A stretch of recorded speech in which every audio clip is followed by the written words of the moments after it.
Good evening, sir. Good evening. Sir. Hello. Good evening, sir. Good evening, beta.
Good evening, sir.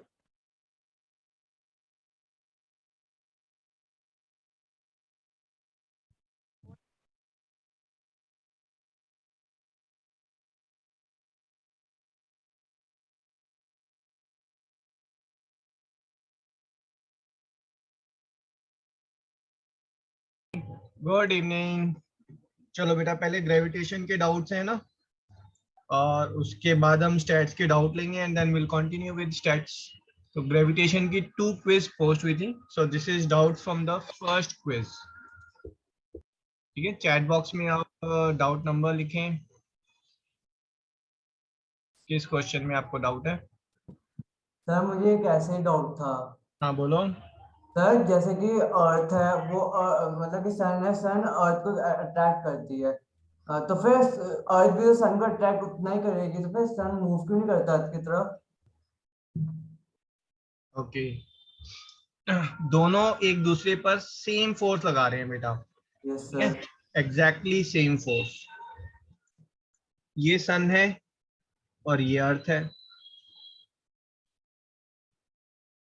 ठीक है, अर्थ का मास कितना, late से 1 kg। सन का मास कितना, लेट से 1 मिलियन kg। ठीक है, मैं जस्ट एक वैसे रैंडमली फिगर ले रहा हूं। सन ने अर्थ के ऊपर बेटा फोर्स लगाया। ठीक है, दैट फोर्स इज लेट से 10 न्यूटन्स। तो अर्थ जो है वो सन के ऊपर फोर्स लगाएगी, वो कितना होगा, वो भी 10 न्यूटन होगा। बट यहाँ पर अर्थ के साथ क्या हो रहा है, force is equal to mass into acceleration. So 10 newton is equal to 1 into a, acceleration is 10 metre per second square.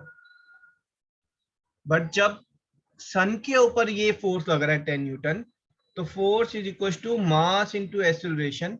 So 10 newton is 1 million into acceleration. Acceleration is 0.0000001 metre per second square.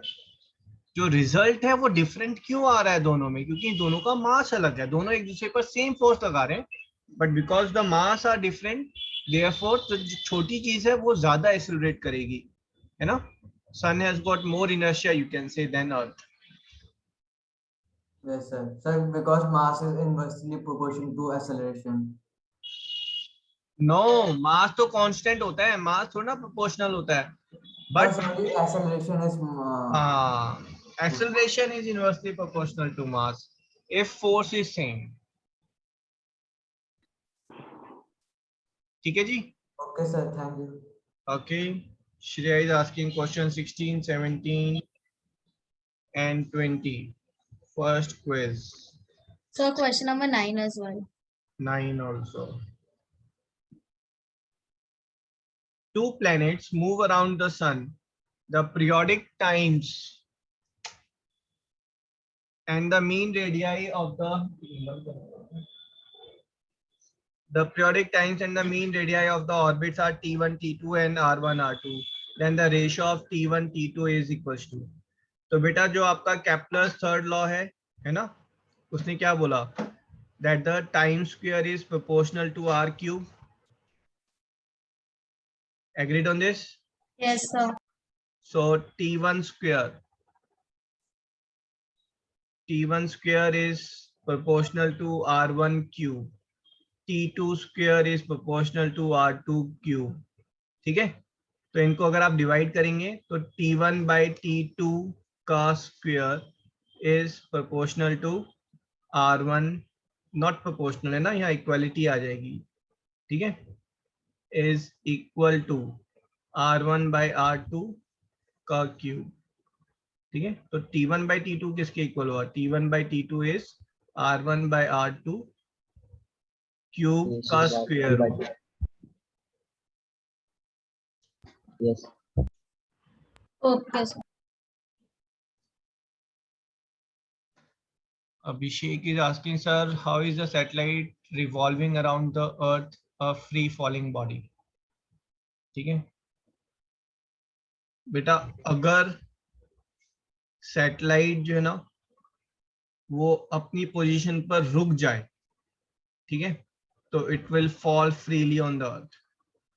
अभी क्या है, अभी भी satellite जो है वो अर्थ के ऊपर फ्रीली फॉल कर रही है, but at the same time it is moving ahead also, linearly भी वो मूव कर रही है, ठीक है। लेट्स से वो 1 सेकेंड में 1 मीटर फॉल करती है, ठीक है, तो होगा क्या, वो 1 सेकेंड में सैटेलाइट जो है वो इधर भी मूव कर रही है और इधर 1 मीटर फॉल कर रही है, तो satellite will land up here. पहले यहाँ थी position A, now this is your position B. Now what will happen? Satellite is moving ahead, then it is falling 1 meter. Satellite is moving ahead, then falling 1 meter. समझ में आ रहा है ये? तो satellite in turn is revolving around the earth. वो अर्थ के around revolve कर रही है, ठीक है। बट ये जो रिवोल्यूशन है, ये रिवोल्यूशन जो है, this is the net resultant velocity आप कह सकते हैं। उसकी दो वेलोसिटी हैं, एक है जो सीधा जा रही है और एक है जो नीचे की तरफ आ रही है। तो इन दो वेलोसिटी के नेट रिजल्टेंट जो है वो वेलोसिटी ये आ रही है। कहने का मतलब ये है, अगर मैं एक कार ड्राइव कर रहा हूं बेटा, ठीक है, अब ये कार जो है वो रोड पर सीधा सीधा जाएगी, है ना, बट अगर यहां से जो है सुपरमैन जो है इस कार पे फोर्स लगा रहा है, तो क्या होगा, कार जो है वो इधर जाएगी, बताओ। Yes, sir. Yes, sir. इधर तो नहीं जाएगी ना, कार तो इधर भी जा रही थी, कार सीधा तो जा रही थी ना। अगर कार मूव ही नहीं कर रही होती तो सुपरमैन के फोर्स की वजह से कार इस डायरेक्शन में जाती है ना, but car was moving ahead also, तो रिजल्टेंट क्या हो जाएगा, ये रिजल्टेंट आ जाएगा, कार की जो वेलोसिटी है वो ये रिजल्टेंट आ जाएगा। इस रिजल्टेंट का मतलब क्या है, सुपरमैन जब तक परपेंडिकुलर फोर्स लगाता रहेगा, कार जो है वो टर्न करती रहेगी and car will revolve around in a circle, car एक सर्कल में मूव करेगी। You are following? तो this exactly is what is happening in case of satellite. सिर्फ यहाँ पर सुपरमैन था, सैटेलाइट के केस में ये बीच में अर्थ है और earth is applying the gravitational force. ठीक है, अब क्लियर है आपको सैटेलाइट कैसे मूव कर रही है? Yes, sir. Excuse me, sir.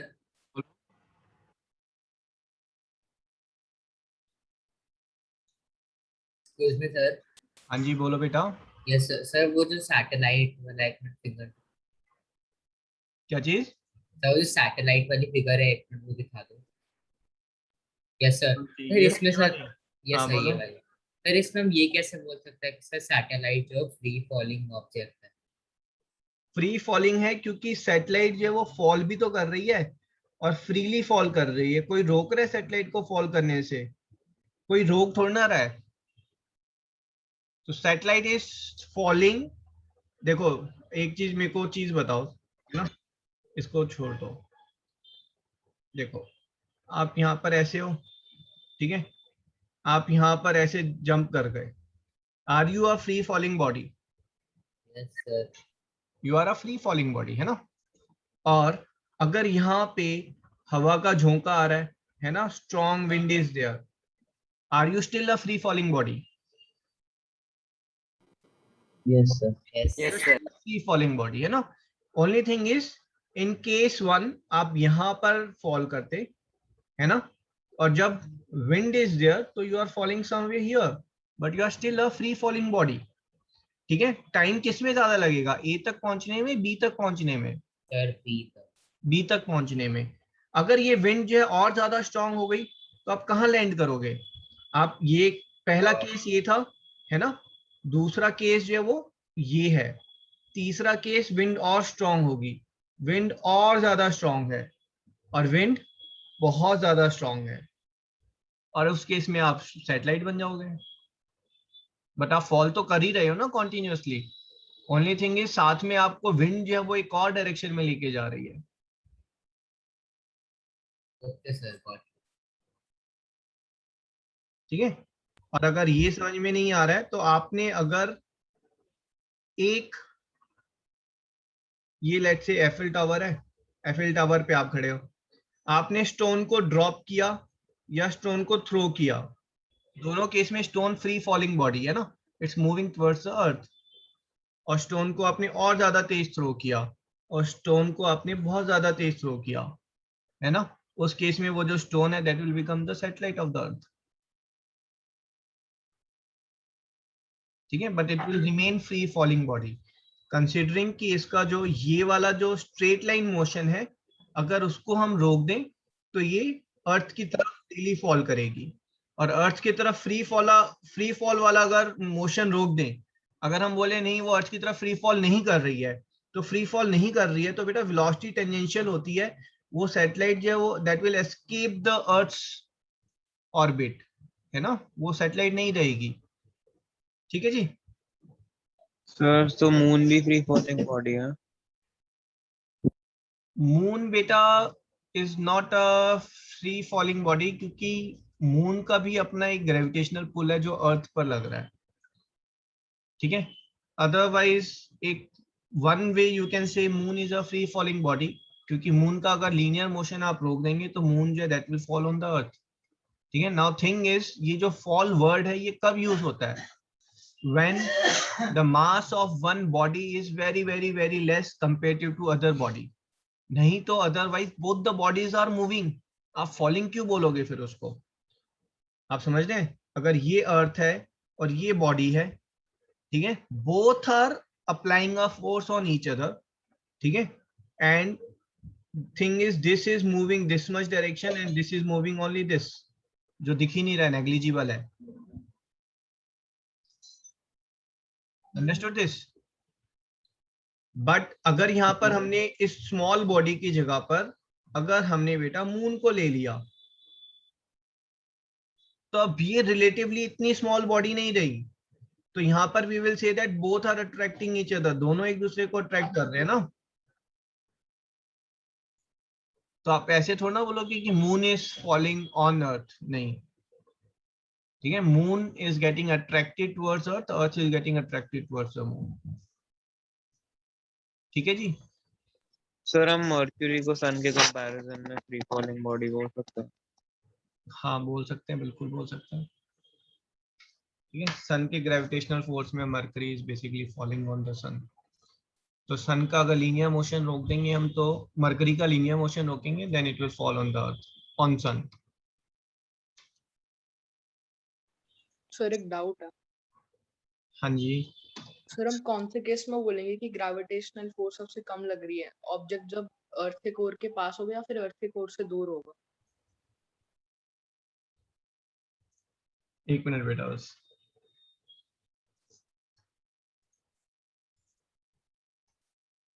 हाँ जी, फिर से बोलो, क्या कह रहे हो? सर कौन से केस में ग्रेविटेशनल फोर्स कम लगेगा, जिसके अंदर ऑब्जेक्ट अर्थ के कोर के पास हुआ या फिर अर्थ के कोर के दूर, अर्थ के कोर से दूर मतलब? किस केस में फोर्स कम लगेगा? Yes sir, gravitational force. तो बेटा ये तो हमने किया सर था. वो एक्सीलरेशन ड्यू टू ग्रेविटी पूछ रहा है. देखो जो अर्थ का कोर है इस पे 0 है, जैसे जैसे आप ऊपर जाएंगे acceleration due to gravity will keep on increasing. यहाँ पर 0 1 2 3 4 5 6 7 8 9 एंड 9.81. समझ में आया ये? और फिर यहाँ पर अर्थ सरफेस से जब आप दूर जाएंगे then g will reduce. Now the g will not reduce linearly, है ना, वो एक्सपोनेंशियली वो रिड्यूस होना शुरू होगा जी. ठीक है, somewhere here it will become 9, then it will become 8, और then it will become कुछ ऊपर जाकर 7. ठीक है, like that it will keep on reducing. हाँ जी, your question is answered. Sir मतलब अर्थ के रेडियस के डबल डिस्टेंस पे वो वापस 0 हो जाएगा? नहीं, क्योंकि जो G है ना बेटा, ये अर्थ सरफेस पे 9.81 है, कोर पे जाओगे तो वो बिल्कुल 0 हो जाएगा. बट अर्थ रेडियस से जब दूर जाएंगे तो G पहले ड्रास्टिकली रिड्यूस करता है, उसके बाद वो slowly slowly slowly slowly reduce करता है. बट ये जो G है ये कभी 0 बन ही नहीं सकता, क्योंकि force will always be there. बहुत नेग्लिजिबल हो जाएगा, डिस्टेंस बढ़ा तो फोर्स जो है बहुत प्रोपोर्शनली बहुत कम हो जाएगा, but force will always be there, तो G रहेगा. कोर पे जो है वो फोर्स 0 हो जाता है तो G हमारा 0 बन गया. बट अर्थ से आप दूर चले जाएं, है ना, यहाँ पर चले गए या यहाँ चले गए या फिर आप 1 लाइट ईयर दूर चले गए, still some force will be there, very very less but some force will be there and G will be there, है ना, acceleration due to that force. तो ये जो लाइन है ये कभी भी मीट नहीं करेगी आपको इसको. Understood this? यस सर, मतलब अर्थ के कोर के अलावा कभी भी G 0 नहीं होगा? हाँ जी, कभी भी G 0 नहीं हो सकता. G ड्यू टू अर्थ जो है that will never ever be 0 except at the core of the earth. Sir हाँ जी, सर जैसे अगर हम स्पेस सूट पहन के स्पेस में चले गए तो सर हाँ हम सन से अट्रैक्ट होंगे? बेटा अगर आप स्पेस में छोड़ो, आप अगर अर्थ पे भी हो तब भी सन के ग्रेविटेशनल पुल से आप अट्रैक्ट हो रहे हैं.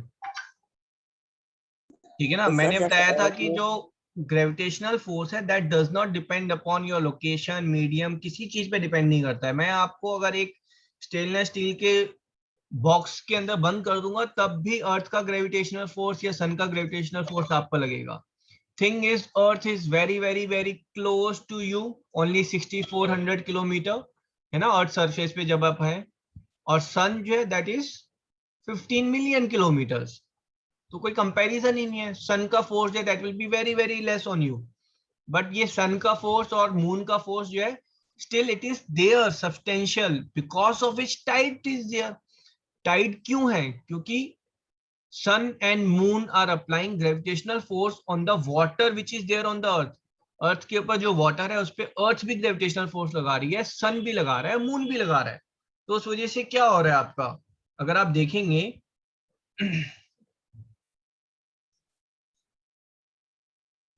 ये आपकी अर्थ है बेटा, ठीक है, और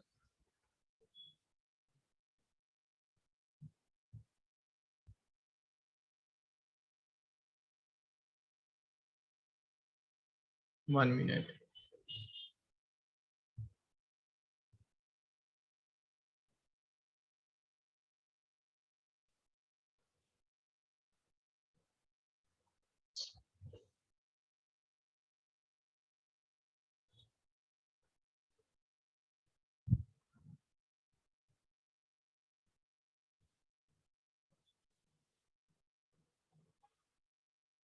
ये अर्थ सरफेस पे वाटर इज देयर.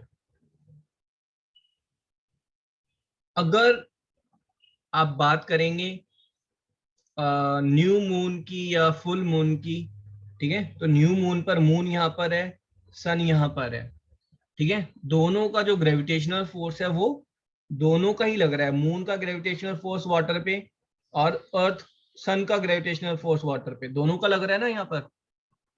तो उस वजह से क्या होगा, ये जो वाटर है ये this gets pulled little bit towards the sun and the moon. तो जो आपका वाटर लेवल है यहाँ पर ये रिड्यूस हो जाएगा और यहाँ पर वाटर लेवल राइज हो गया, ठीक है, और यहाँ पे वाटर लेवल आपका रिड्यूस हो गया है, और जो दूसरी साइड है उस पे वाटर लेवल आपका राइज हो गया क्योंकि वहां पे फोर्स नहीं लग रहा है. ठीक है, तो यहाँ पर in this point you have got high tide, यहाँ पर आपका हाई टाइड है. हाई टाइड, और इस पॉइंट पर है ना, ये इक्वेटर है ना आपका, तो यहाँ पर आपका जो है लो टाइड है और यहाँ पर वापस हाई टाइड है। तो दिन में 2 बार आपकी हाई टाइड आएंगी, 2 बार आपकी लो टाइड आएंगी। दूसरी तरफ हाई एक्सक्यूज मी हाँ जी बोलो बेटा। सर यहाँ पे सर ये जो सर जो अपोजिट साइड है सर उस उधर तो हाई टाइड होगा। ओके, बेसिकली यहाँ पर जो है ना फोर्स न्यूट्रल है, यहाँ पर मैक्सिमम है, यहाँ पर मिनिमम है, ठीक है। तो यहाँ पर मिनिमम है मीन्स इस तरफ पुल करने वाला फोर्स जो है वो बिल्कुल मिनिमम है, जो सन और अर्थ का, सन और मून का है, ठीक है। तो यहाँ पर जब फोर्स इस तरफ कम है तो means that water is going to rise on this, ठीक है। नहीं तो tide is a separate chapter है ना, उसको इतना डिटेल में नहीं करेंगे हम, बट टाइड जो Excuse me, होती है वो sir. जाने आप। हाँ जी सर, ऐसा कोई स्पेसिफिक टाइम है क्या जब tide high tide low tide आती है? बेटा, वो स्पेसिफिक टाइम जो that keeps on changing depending on the position of sun and moon. Okay अगर सन और मून बेटा दोनों एक ही लाइन पर है ऐसे में, है ना, तो आप समझे कि नून टाइम पर जब आप सन को फेस कर रहे हैं, सन आपके सर के ऊपर होगा ना नून टाइम पर, तो नून टाइम पर it will be high tide. और जब आप जो है let's say 12 o'clock is high tide and 6 o'clock in morning, 6 o'clock in evening will be low tide, and at night 12 o'clock again it will be high tide. But अगर ये moon जो है बेटा वो यहाँ पर आ जाता है, ठीक है, मून तो सन के अराउंड, अर्थ के अराउंड चक्कर लगा रहा है ना, अब ये समझिए कि जो मून का ग्रेविटेशनल फोर्स है वो सन के ग्रेविटेशनल फोर्स से ज्यादा है। Now what will happen is, यहाँ पर ये मून जो है, मून इधर पुल कर रहा है, तो मून कह रहा है कि इस पॉइंट पर, मून इज पुलिंग, तो मून कह रहा है इस पॉइंट पर हाई टाइड होनी चाहिए। इधर सन पुल कर रहा है तो सन कह रहा है इस पॉइंट पर हाई टाइड होनी चाहिए। जीतेगा कौन इन दोनों में? मून, क्योंकि मून का जो फोर्स है वो दैट इज मोर। तो फिर यहाँ पर आपका जो है वो हाई टाइड हो रही है, that means 6 o'clock evening and morning is high tide and 12 o'clock it will be low tide. तो जो हाई और लो टाइड है that all is decided mainly by the moon and partially 5% 10% by the sun. तो moon की position decide करेगी कब high और low Tide होगी। सर तो सर इसका मतलब जो पोल्स है और सर उस पे लो टाइड ही रहेगा। नहीं ऐसा नहीं है, इतनी लाइफ इजी थोड़ी ना होती है, ठीक है। सन और मून की पोजीशन पोल के रिस्पेक्ट में भी चेंज होती है। जो अर्थ का एक्सिस है वो ऐसे थोड़ी ना है, अर्थ का एक्सिस ऐसे में है, ठीक है। और जो मून अर्थ के अराउंड रिवॉल्व करता है that does not revolve in this, है ना, मून रिवॉल्व्स इन एरिया, है ना, मून इस एरिया में, इतने एरिया में जो है मून का रिवोल्यूशन होता है, ठीक है। तो मून की पोजीशन जो है वो चेंज होती है, कभी यहाँ पर भी है, यहाँ पर है, यहाँ पर है, यहाँ पर है। एनुअली जो है मून की position keeps on changing with respect to equator. ऐसा नहीं है वो इक्वेटर के अराउंड मून चक्कर लगा रहा है, ठीक है। प्लस टाइड्स के जो है few more reasons are there other than the gravitational force, है ना। There are currents are there जिनकी वजह से टाइड आती है। तो टाइड कहीं जगह पर 10 मीटर्स तक की भी टाइड होती है ना, दैट्स वेरी वेरी मच। समझिए 10 मीटर्स वाटर राइज कर रहा है, सी लेवल राइज कर रहा है। यूजुअली टाइड जो है वो 1.5 मीटर 2 मीटर्स रहती है। सर हाँ जी सर अगर मून की जगह पे जुपिटर साइज आ जाए, मून जुपिटर साइज का हो, तो सर वो सुनामी तक की शेप ले सकती है टाइड? बेटा, फिर आप ये समझे ना, अगर आपने मून का साइज जुपिटर साइज का कर दिया तो फिर वो मून हमारी सैटेलाइट होगा या अर्थ जो है मून की सैटेलाइट कहलाएगी? अर्थ मून की। है ना। हाँ, तो अगर आप कहना चाह रहे हैं कि सर अगर मून पर वाटर होता तो मून में जो टाइडल रेंज है बेटा वो काफी ज्यादा होती। अगर मून के ऊपर water is there then tidal range will be maybe somewhere around 10 to 20 metres. जो हमारे यहाँ नॉर्मल एवरेज टाइडल रेंज होती है वो 2-3 मीटर्स होती है। मून पर अगर वाटर होता तो वहां पर टाइड जो है वो 10-20 मीटर्स होती। जो आपका सुनामी है, जो वर्स्ट टू वर्स्ट सुनामी है वो 10 मीटर्स की होती है। तो मून पर हर समय सुनामी आ रही होती। सर मतलब जब मून अपने पेरिहेलियन पे आएगा तब हाई टाइड होगी? नहीं, अर्थ पे हाई टाइड पूछ रहे हैं ना आप, नहीं हाँ जी सर है ना। पहले तो एपीहिलियन और पेरिहिलियन जो है वो अर्थ के पॉइंट्स है ना, ठीक है, सर मून से वाले मर्ज भी पॉइंट्स नहीं नहीं होता है। किसी और ऑर्बिट में नहीं होता? नहीं, और ऑर्बिट्स में भी होता है, but aphelion and perihelion are, helion word is for the sun, ठीक है। सन के अराउंड ऑब्जेक्ट्स का। हाँ, अब आप क्या क्वेश्चन पूछना चाह रहे हैं मुझे बताएं। सर बस यही था जब मतलब पेरिहेलियन चलो सर जब तो मून का भी एलिप्टिकल ऑर्बिट होगा तो सर जब moon nearest point minimum distance पे आएगा और से तब हाई टाइड आएगी। ना ना ना ना बेटा, जो अर्थ के अराउंड मून के पॉइंट्स होते हैं ना, वो एपीजी और पेरिजी करके होते हैं शायद, है ना, देख लेना एक बार। अब ये जो आपका बेटा मून का ऑर्बिट है, doesn't matter where is moon, matter ही नहीं करता कि मून कहां पर है, ठीक है। अगर मून यहां पर है, ठीक है, तो जो वाटर यहां पर होगा उसमें हाई टाइड आ रही होगी, ठीक है, इस रीजन पर हाई टाइड होगी, ठीक है। ये अर्थ है ना, अर्थ अपने एक्सिस पे रोटेट कर रही है, ठीक है, समझ में आ रहा है आपको। अर्थ जो है वो ऐसे रोटेट कर रही है ना, मान लो आप यहाँ पर हो अभी, ठीक है, अर्थ रोटेट कर रही है, थोड़ी देर बाद आप यहाँ आ जाओगे, ठीक है। अगर आप यहाँ पर हैं और सन यहाँ पर है, तो इसका मतलब ये 12 o'clock हो गया, तो हाई टाइड इज देयर। जब भी मून, आप मून की लाइन पे आ जाएंगे ना, अर्थ का सेंटर और मून का सेंटर, उसकी लाइन पर अगर आप होंगे तो हाई टाइड होगी,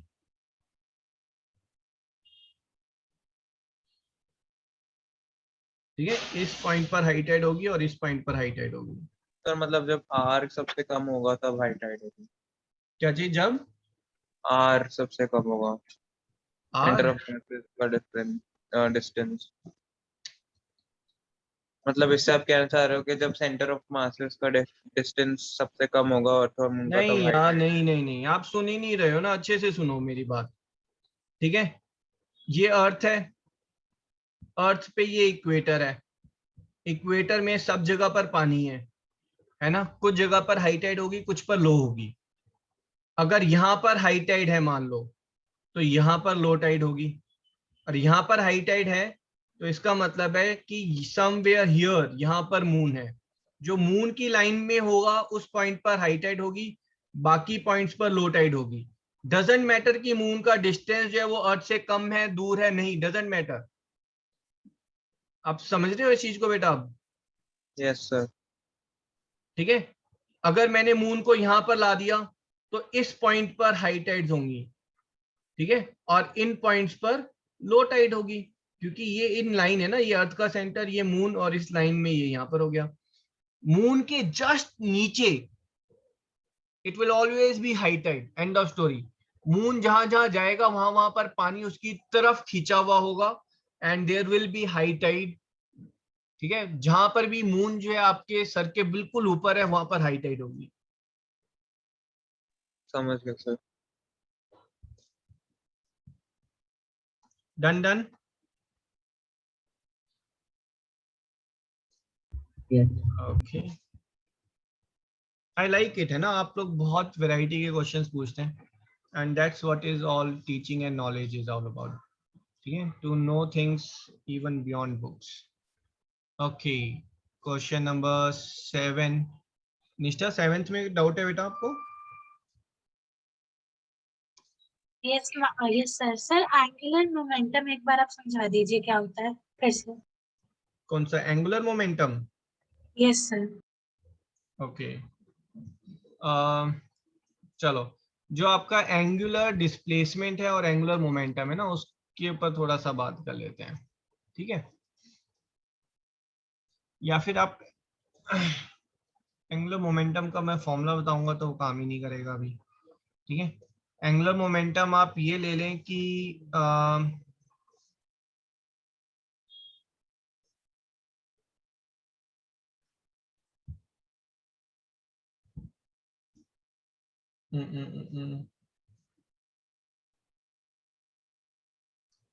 एंगुलर मोमेंटम को मैं आपको किससे में समझाऊं, एक मिनट रुक जाओ।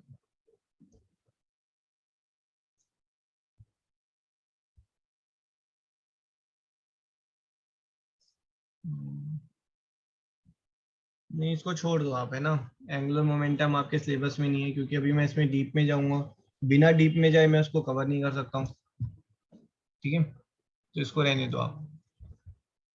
Okay sir. Okay 16 17 How far away is the solar system object with the orbital period of 1000 years? ठीक है, इन टर्म्स ऑफ AU निकालना है, ठीक है। फॉर्मूला क्या है आपका, T1 square is equal to R1 cube, ठीक है, यही होता है, इज प्रोपोर्शनल टू, है ना। या फिर आप फॉर्मूले में बोलेंगे T1 बाई T2 का square is equal to R1 by R2 का क्यूब, ठीक है। T1 अर्थ का T1 कितना है 1 ईयर, दूसरे प्लेनेट का T1 कितना है 1000 ईयर्स का स्क्वायर। R1 अर्थ का जो है distance from the sun is 1 AU, ठीक है। Distance of that other planet from the sun is what we have to find का क्यूब, ठीक है। जो इधर क्यूब है तो दूसरी साइड जाएगा तो क्यूब रूट, तो दिस इज बेसिकली 1/10 का क्यूब की पावर 2, विच इज बेसिकली 1/10 की पावर 2 into 3, ठीक है, LHS। और इस साइड पे मैंने इसको क्यूब रूट कर दिया बेटा, so this is equal to 1 AU by x। तो ये आपका कितना हो जाएगा, this is 1/10 raise to power 2 into 3 by 3, है ना। सॉल्व करेंगे, so you will get x as 100 AU।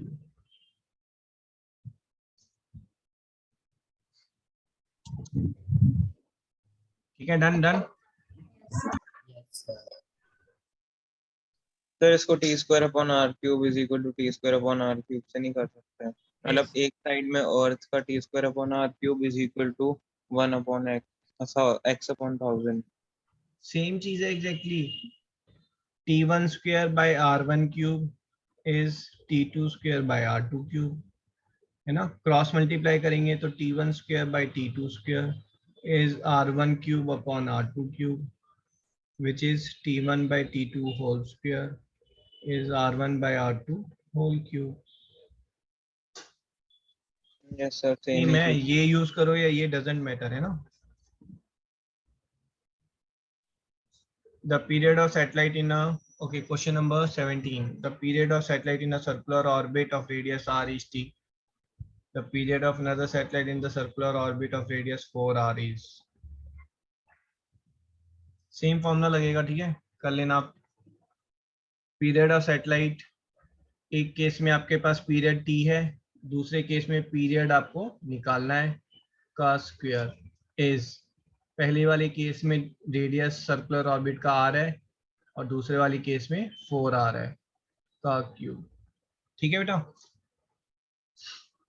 r से r कैंसिल हो गया, so T1 by question mark is 1/64 का square root, t by question mark is 1/8, ठीक है।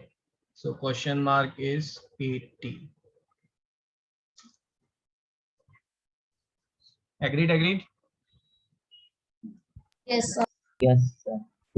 20th question. The time period of a satellite of a mass in a circular orbit around the sun is, बेटा time period जो है वो independent of mass है, ठीक है, क्योंकि हमने जो टाइम पीरियड देखा था, time period square is proportional to r cube, तो यहाँ पर कहीं पर भी मास जो है वो नहीं आता है हम जब कंपेयर करते हैं, ठीक है। तो वेदर इट्स अ फुटबॉल और इट्स अ अर्थ, ठीक है, अगर वो एक पर्टिकुलर ऑर्बिट में सन के अराउंड अगर चक्कर लगा रहे हैं, so they will take the same time. अगर सेम टाइम नहीं लगेगा, ठीक है, तो basically what's going to happen is, अगर ये अर्थ है बेटा, है ना, अर्थ के अराउंड बेटा ये एक सैटेलाइट है जो इंडिया ने बनाई है, दिस सैटेलाइट इज 500 kg, और ये एक सैटेलाइट है जो पाकिस्तान ने बनाई है, दिस इज 50 kg, ठीक है, अगर दोनों सेम हाइट पर हैं, डिस्टेंस पर है अर्थ के सेंटर से, तो दोनों का जो टाइम पीरियड है पूरा एक राउंड लगाने के लिए दैट विल बी सेम। ठीक है, अगर वो टाइम पीरियड जो है ज्यादा लग रहा है पाकिस्तान की सैटेलाइट को, तो दैट मीन्स ये थोड़ा स्लो मूव कर रही है, स्लो मूव कर रही है, तो ये इवेंचुअली जो है this will come and collapse. ठीक है, तो टाइम पीरियड जो है वो दोनों का सेम होगा independent of mass. Any other question? चलो फिर क्विज नंबर 2 पर आ जाए। Yes sir. Yes sir.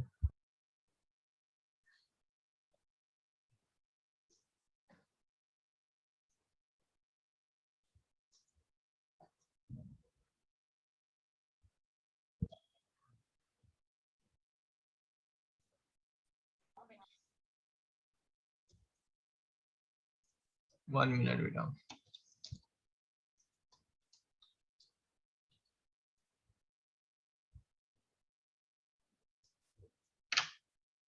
just 1 minute।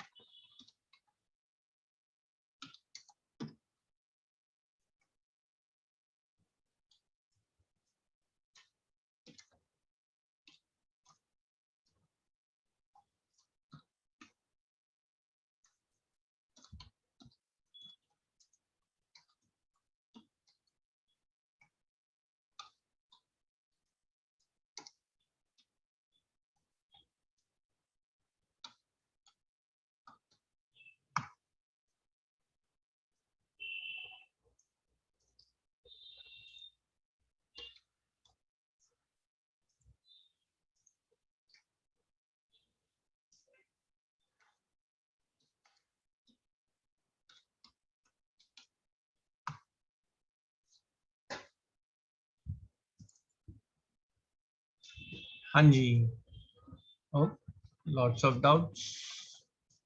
So question number 6, 7।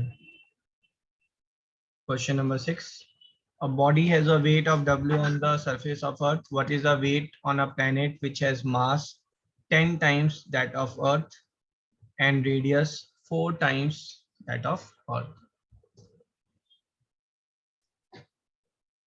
ठीक है, a body has got weight of W on Earth, so weight of W means this is m into g। ठीक है, now on the another planet जो आपका weight होगा बेटा that will be m into g dash. Mass तो same रहेगा, सिर्फ g change होने वाला है। अर्थ की केस में जो g है that is gm by r square. जो दूसरा प्लेनेट है उसके केस में g कितना है sir G10m by 16r square। gm dash by r dash square. तो उसका जो मास है that is 10 times of earth mass, so g into 10m upon 4r का स्क्वायर। ठीक है, so this becomes new g dash is 10 by 16 into gm by r square, so this becomes 5 by 8 times of g। ठीक है, so w dash कितना हो जाएगा, w dash is m into 5 by 8 times of g, but mg कितना है बताओ मुझे sir W। so this becomes 5 by 8 times of w।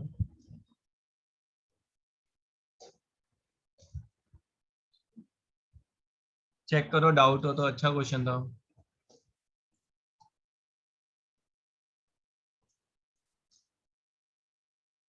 Sir, can you explain once again? Okay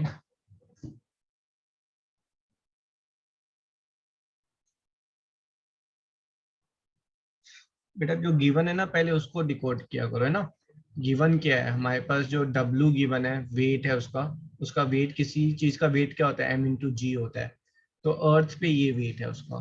ठीक है, हमें निकालना है उसका दूसरे प्लेनेट पर कितना वेट होगा, तो दूसरे प्लेनेट पर ये वेट होगा। वहां पर मास तो सेम रहेगा ना, सिर्फ g is going to change. यहाँ तक क्लियर है? अब Yes, मुझे sir. ये g डैश निकालना है इस g की टर्म में, है ना। तो पहले आप स्मॉल g देखें, स्मॉल जी जो है वो gm/r² होता है, और g डैश क्या होगा, ग्रेविटेशनल कांस्टेंट तो सेम है, mass of planet upon radius of planet का स्क्वायर। बताओ यहाँ तक ठीक है? उस प्लेनेट का Yes, मास कितना गिवन है, 10 टाइम्स ऑफ अर्थ मास, तो 10m लिख दूं मैं, कोई प्रॉब्लम तो नहीं है। और रेडियस कितना गिवन है, 4 टाइम्स ऑफ अर्थ रेडियस। ठीक है, तो मैंने यहाँ पे r डैश को 4r से रिप्लेस किया है, और मास को जो है 10 ऑफ अर्थ मास से रिप्लेस किया है। इसमें मुझे फायदा क्या हुआ, मेरे पास ये ऐसे आ गया इक्वेशन gm/r², बट gm/r² वो तो मुझे पता है g होता है, तो this becomes 5/8 times of g। ये वाली वैल्यू यहाँ पर डालेंगे, है ना, ये किसकी वैल्यू आई है, g डैश की, तो w dash is m times of 5/8 of g, this is 5/8 times of mg, but ये mg किसके इक्वल है, ये तो w के इक्वल है, so this is 5/8 times of w.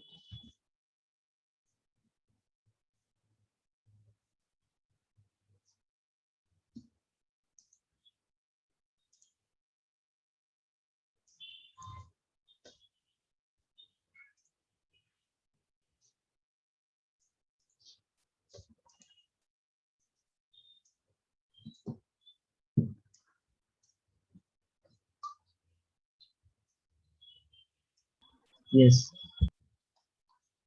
ठीक है, डाउट क्लियर है? एक minute.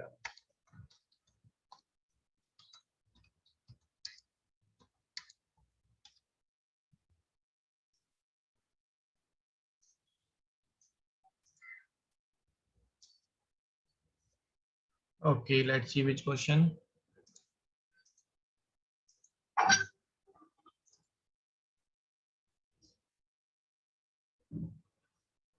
Question number 6, 7. Seventh is, if a block of mass weigh 1 Newton at equator, what will be its weight at poles? तो बेटा हमने G देखा था, इक्वेटर पे G कम होता है या ज्यादा होता है?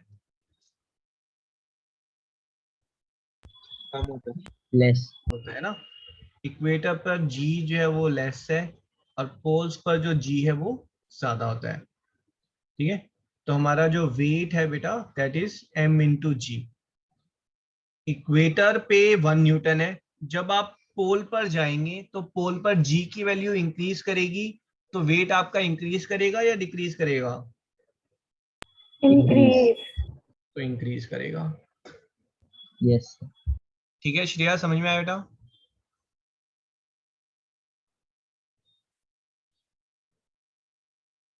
हाँ जी Shreya. Okay, Yashika is saying sir question number 3 and 9, पहले 9 ले लेते हैं। A weight of the body at a certain place, just 1 minute.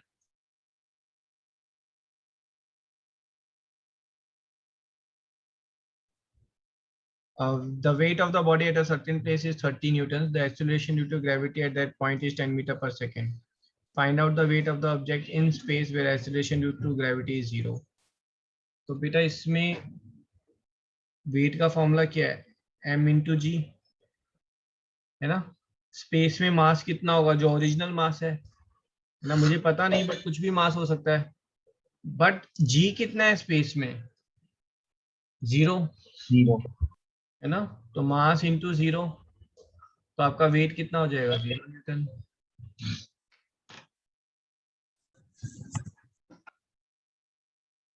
ठीक है Yashika. Okay, sir. Third question. An object weighs 10 Newton when measured on the surface of the earth. What would be its mass on the surface of the moon? बेटा surface of the earth पे जो weight है that is m into g। ठीक है, weight 10 Newton given है हमें, मास कितना है पता नहीं, और g कितना है सरफेस ऑफ अर्थ पे 10 मीटर, 9.8 है ना, बट यहाँ पर 10 मीटर पर सेकेंड स्क्वायर लेंगे, तो मास कितना आ गया ऑब्जेक्ट का, 1 kg। 1 kg। मून पे अब ये 1 kg मास जो है आप कहीं पर भी जाएंगे पूरे यूनिवर्स में, mass will remain as 1 kg only. Excuse me sir, हाँ जी, सर इस क्वेश्चन में sir it is not mention कि हमें इसका मतलब ग्रेविटेशन जो है वो हमारे को 10 लेनी है। हाँ तो बट सर यहाँ पर तो जो सर ऑप्शन है, फिर ऑप्शन 9 देख के ना ना बेटा, ऑप्शन देख के पता चलता है कि बंदे ने 10 ही लिया होगा।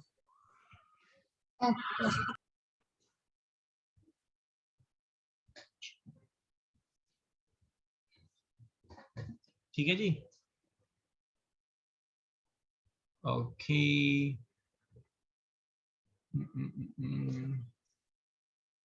हाँ जी बेटा, मैथ्स के डाउट्स भी हम डिस्कस करेंगे इसके बाद। Okay, 13 and 15. 13. An Earth satellite is moving around the Earth in a circular orbit. For such a satellite, which of the following statement is wrong?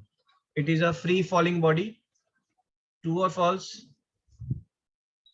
Sir true True. True It is moving with a constant speed. हाँ जी, true. True Its acceleration is 0. False. False The angular momentum about Earth remains constant. True. True हाँ जी, very good.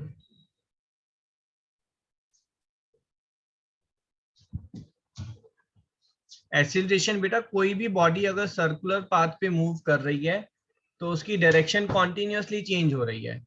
अगर किसी की speed change होती है या डायरेक्शन चेंज होती है, देन वी से it is accelerating.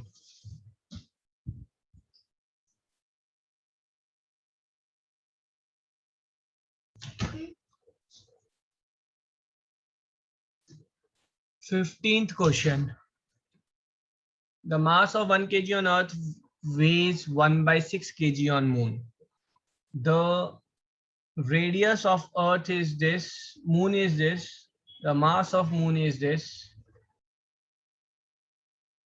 the mass of Moon is, अच्छा आपको mass of Moon फाइंड करना है, ठीक है जी। अर्थ के ऊपर जो G डैश है बेटा, उसका फॉर्मूला क्या होगा?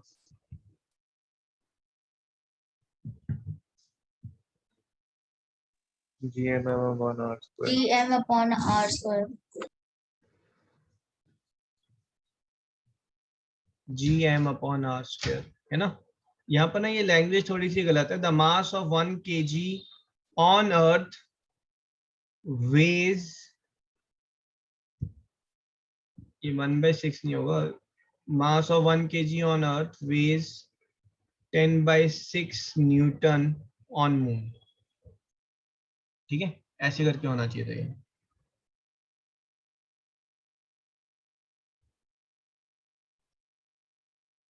ठीक है, तो आप क्या बोलेंगे? W is equal to m into g. W is 10/6, mass is 1 and this is G dash. तो मून के ऊपर जो G है, G डैश है, दैट इज 10/6। तो ये वाला वैल्यू तो आपकी 10/6 आ गई। कैपिटल G कितना है आपका? 6.6 इंटू 10⁻⁻11, 6.67 ले लें आप, ठीक है। मास कितना है मून का, ये तो निकालना है। और रेडियस कितना है मून का? 1.74 इंटू 10⁵ का स्क्वायर, ठीक है। कैलकुलेटर लेकर इसे सॉल्व कर लें, है ना। यहाँ पर सारी वैल्यूज गिवन है, मास है वो आप फाइंड कर सकते हैं, ठीक है class. Yes, sir.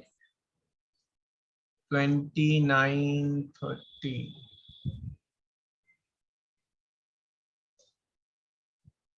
The value of capital G depends upon, बेटा श्रेया कैपिटल G किसको बोलते हैं बताओ?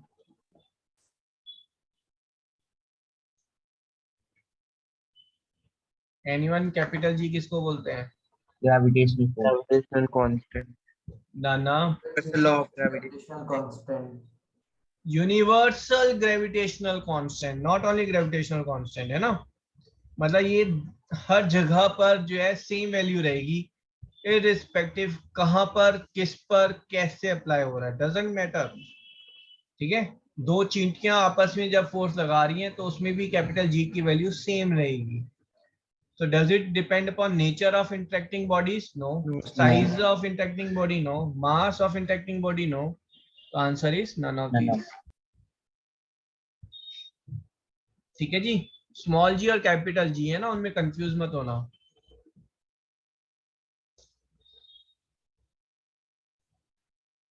Thirtieth question.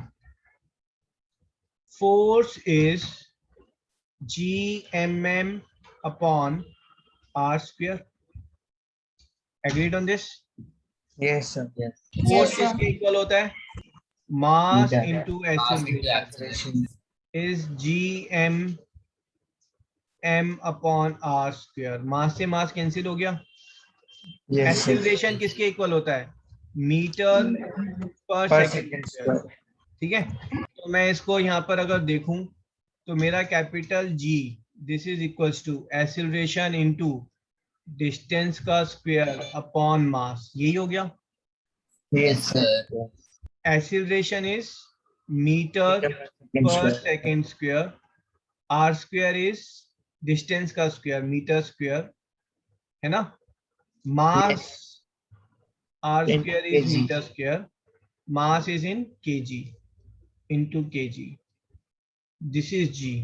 तो capital G is meter cube per second square per KG.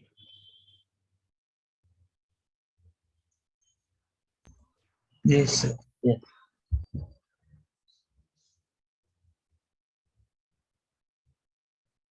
Sir, Hmm. the value of small g depends upon The value of small g. Location. small g Distance. is what? Gm by r square. तो small g किस पे depend करेगा? On the mass, not the size, but mass of the planet, mass of the object. ठीक है. And on the size of the planet. planet के ऊपर अगर g की हम बात करेंगे तो planet के g का मतलब होता है सरफेस पर उसके कितना g होगा. और सरफेस में जो g है वो दो चीजों पर डिपेंड करेगा कि planet का मास कितना है और planet का डिस्टेंस कितना है. साइज कितना है ना. अगर ज्यादा साइज है तो r जो है वो इंक्रीज हो जाएगा और ज्यादा मास है तो उससे भी g इंक्रीज हो जाएगा. ठीक है. साइज अगर बढ़ गया तो रेडियस r बढ़ जाएगा और r इंक्रीज होगा तो स्मॉल g जो है वो रिड्यूस हो जाता है ना. इनवर्सली प्रोपोर्शनल है. So small g depends upon mass of planet and size of planet. Okay, sir.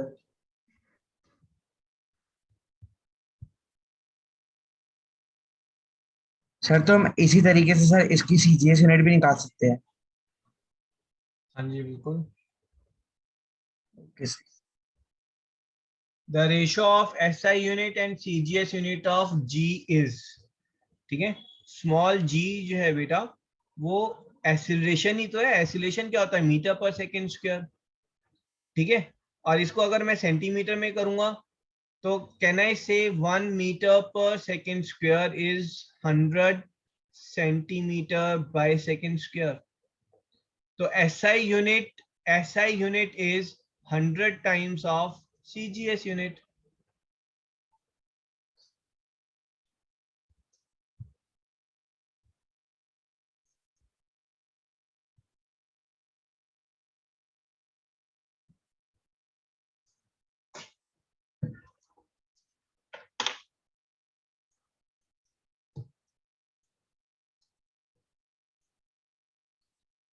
ठीक है जी. Yes. sir. ये लो भी नोट कर लेना.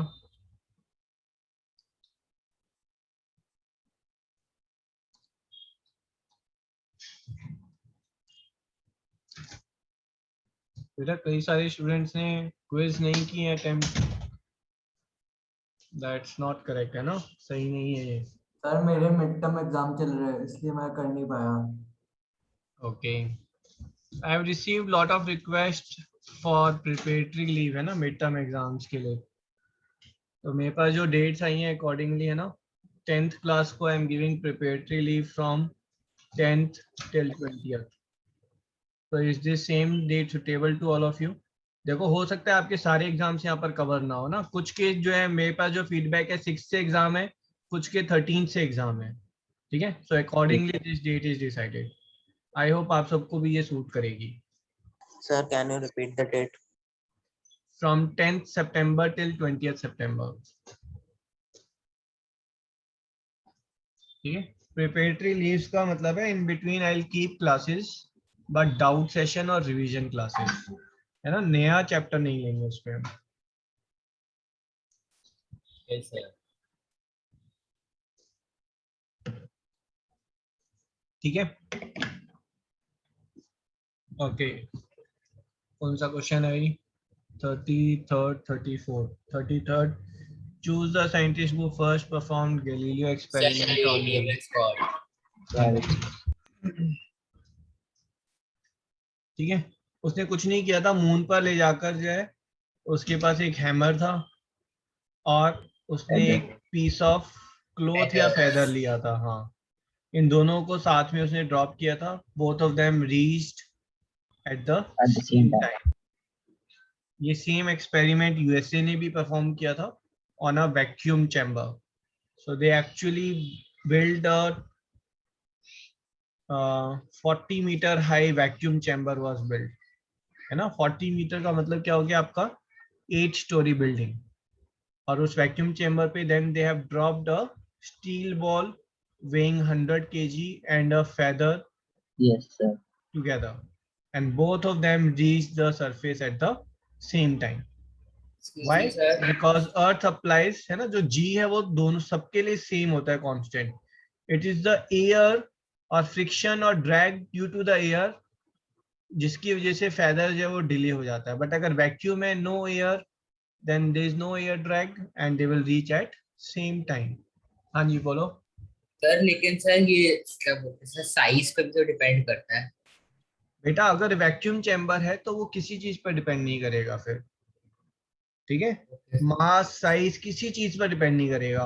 आप अगर एक, है ना, बेडशीट को एक्सटेंड करके ड्रॉप करेंगे तो ये बेडशीट भी सेम टाइम पर नीचे पहुंचेगी, ठीक है? फिर आप एक चींटी को ड्रॉप करें या एक हाथी को ड्रॉप करें, both will reach eight the same time.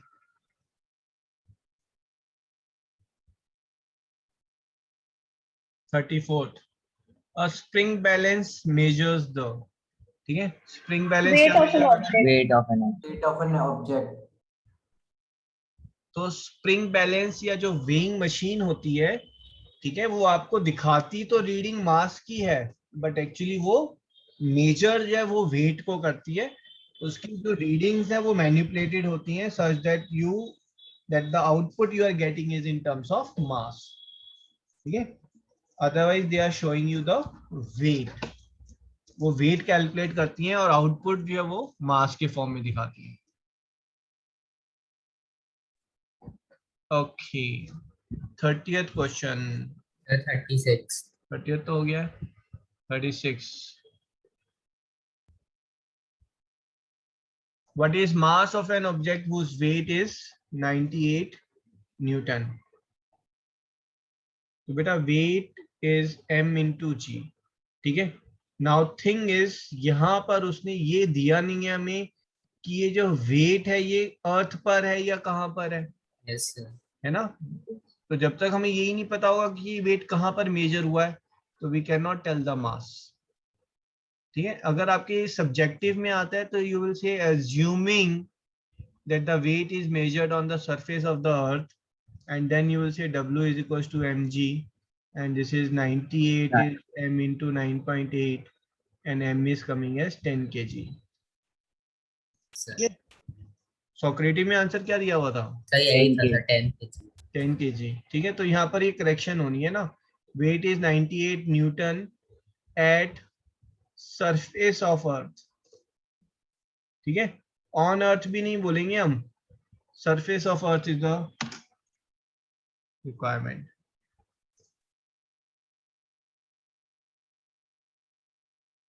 Okay 38 the gravitational pull exerted by the earth on a body is called its ठीक है जो ग्रेविटेशनल पुल जो है वो exerted by the earth है that pull or that force is called its weight ठीक है किसी भी बॉडी के ऊपर जो ग्रेविटेशनल फोर्स लग रहा है सरफेस पे है ना उसको हमने एक अलग से नाम दिया है weight force is m into A और m इंटू जी कर देते हैं तो उस फोर्स को हम वेट भी बोलते हैं एक्सक्यूज मी सर। हाँ जी सर ग्रेविटेशनल मास क्या होता है? कुछ नहीं ऐसे ही फैंसी नाम बना दिया मैंने ओके सर।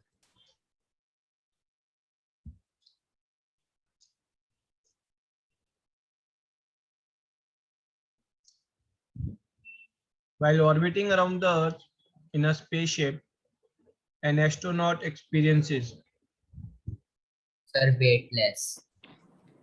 बेटा ये चीज समझे आप जो स्पेसशिप है ना it's a free falling body तो स्पेसशिप के अंदर जो चीज है वो भी फ्री फॉल हो गई ना अगर आपने एरोप्लेन से जंप किया विंग मशीन के साथ अब वो विंग मशीन अगर आप पैरों के नीचे रखेंगे तो ऐसा थोड़ा है कि वो कोई रीडिंग दिखाएगी नहीं भाई जब तक आप विंग मशीन पे फोर्स नहीं लगा रहे हैं और रेसिप्रोकल फोर्स विंग मशीन आप पर लगाएगी तो वो इन फॉर्म ऑफ रीडिंग आपको दिखाई देगी तो स्पेसशिप जो है जो अर्थ के अराउंड ऑर्बिट लगा रहा है that's a free falling body सिर्फ ये डिफरेंस क्या है वो फ्री फॉलिंग बॉडी जो है वो अर्थ सरफेस तक कभी पहुंच ही नहीं पा रही है ठीक है तो astronaut in a spaceship is actually a free falling astronaut वो फ्रीली फॉल कर रहा है अर्थ ग्रेविटी के उसमें बट उसका लीनियर मोशन भी था तो इसलिए अर्थ पर पहुंच ही नहीं पा रहा है वो ठीक है तो he will experience weightlessness due to constant free fall of satellite क्यों एक्सपीरियंस कर रहे हैं क्योंकि सैटेलाइट जो है कॉन्स्टेंटली फॉल कर रही है डन सर बोलो सर अगर वो कांस्टेंट हो तो सर एस्ट्रोनॉट और वो दोनों के बीच में अट्रैक्शन होगा बिल्कुल होगा बेटा but their mass is very very very less therefore the force of attraction will be very very very less क्या समझे तो सर यानी वो 1 ईयर तक तो मिल ही जाएंगे एक दूसरे तक not 1 year 2-3 days ठीक है ना अगर मैंने ये एक स्पेसशिप ठीक है और इस स्पेसशिप के बाहर जो है ये आप हो ठीक है अगर आप स्पेसशिप से थोड़ा दूर हैं तो you will meet the spaceship in few days without doing anything understood okay sir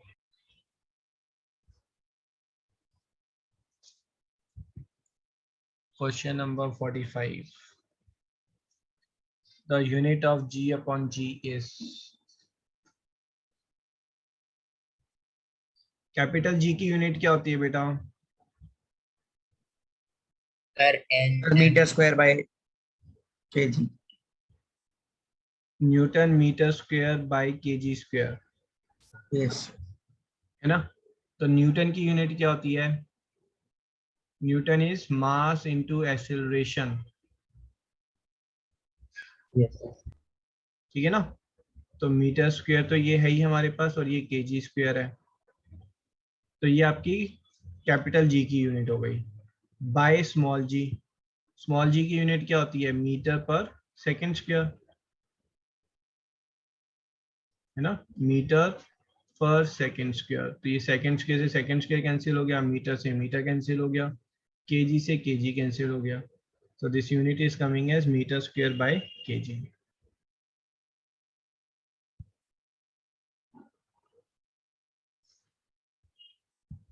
yes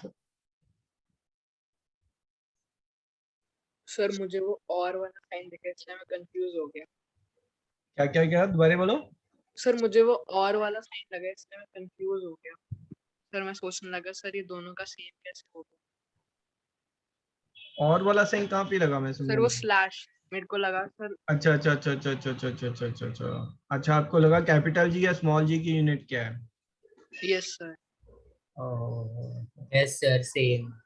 Excuse me, sir. I'll make the change. हाँ जी बोलो। Sir, can you please explain question number 45 again?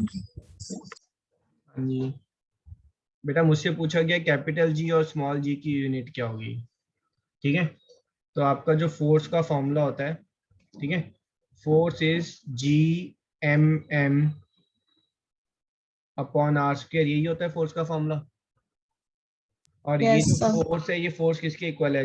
m into जी के equal भी है। कहना है इसे m into g is G/m by r square, बोल सकता हूँ मैं। Yes, sir. m से m कैंसिल कर दिया। अगर मैं छोटा g दूसरी साइड ले जाऊं और r स्क्वायर एन m दूसरी साइड ले जाऊं, this is equal to g by small g। ठीक है, r square Yes, is sir. Distance square is meter square, m is mass is kg, g by g। Okay, sir. Thank you, sir.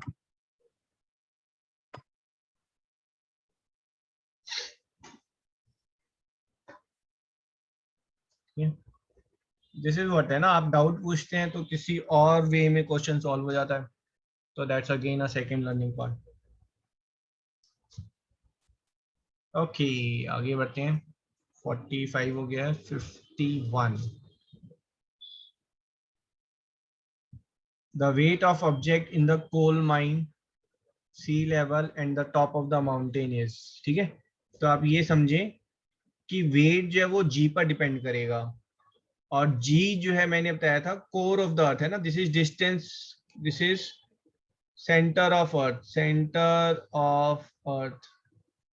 ये line आपकी कौन सी है? Distance from the center of earth. At 6400 kilometers you will reach the surface of the earth. ठीक है, surface of the अर्थ से अगर आप अंदर जाएंगे अर्थ के तो जी रिड्यूस करेगा, सरफेस ऑफ अर्थ से ऊपर जाएंगे तो भी जी रिड्यूस करेगा, दोनों केस में जी रिड्यूस कर रहा है। ठीक है, 200 मीटर्स अगर आप अंदर गए हैं तो जी इज रिड्यूसिंग, 8000 मीटर्स अगर आप ऊपर गए हैं तो G is reducing considerably much मोर।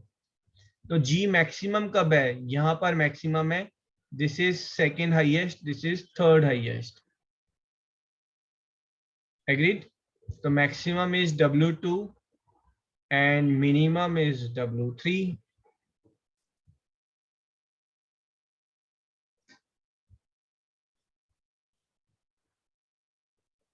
हाँ जी क्लास क्लियर है? Yes, sir. Yes sir. Any other doubt anyone? किसी का मिस हो गया question number? No sir. No, okay I think I will need a break, है ना, मेरी कंटिन्यूटी में क्लास हो गई है तो गले से आवाज नहीं निकल रही है। चलो 5 मिनट्स का ब्रेक लेते हैं, then we will take socket doubts on mean median mode. ठीक है, class will resume at 8 o'clock। Okay, sir.